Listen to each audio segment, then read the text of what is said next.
So let's debunk some Etsy algorithm myths that are floating around on YouTube. Shocker.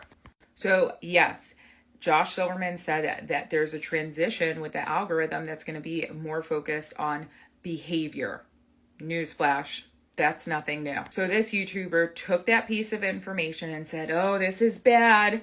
They're going to do exactly what these social media platforms have been doing, where they're tracking all this watch time, and the videos that get the most watch time are the ones that are going to populate in people's feeds. So therefore, on Etsy, that means that it's going to be the listings that have the most engagement time that go to the top of search engine results pages. Here's my problem with that. You can't just make a blanket statement that Etsy's marketplace platform is going to have the same performance metrics as a social media platform. Yes, on social media, watch time is huge because they want people to stay on the platform so that they can serve them ads. On a marketplace platform, guess what behavior they care about more? Making purchases. So why would they say they're now going to track basically how long an individual shopper is staying on a listing? Because they want to make sure it's optimized.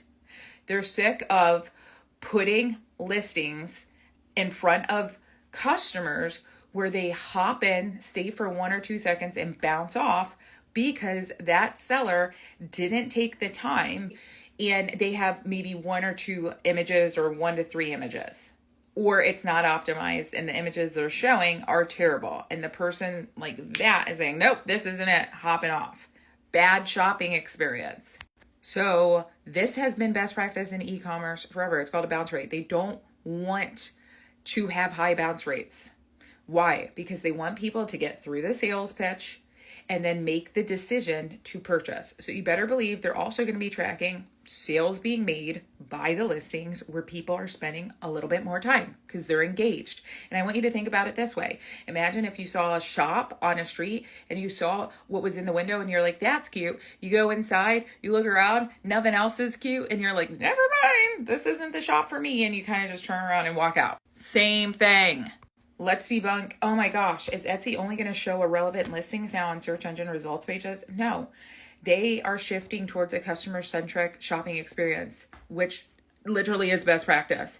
So in the past, someone might type in Safari theme birthday invite, and Etsy would use those search terms to go to the database, and anything that had those keywords that was performing pretty well, they would bring down to the search engine results pages and show it to the consumer. And then they give them 20 pages of the same thing. Now they're like, well, wait a minute.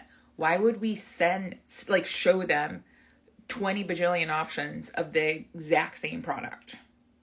Why wouldn't we also help increase the average order value of the cart, right? How much they're going to spend by showing them other things within that theme that would also make that party awesome and very convenient for that shopper.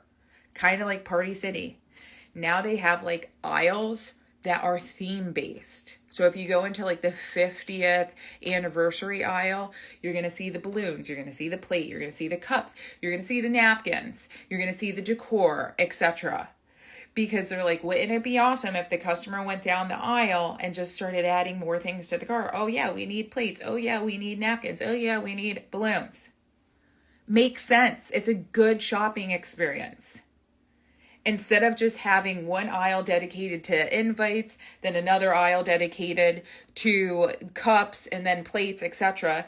And they might not go through every aisle, right? That's why I tell my clients to build their shops out that way. The old way of selling is to have a store that just focuses on one type of product. And you want really deep and vertical with that one type of product. You need to give a good shopping experience, an ecosystem where people are enticed to spend more in your shop.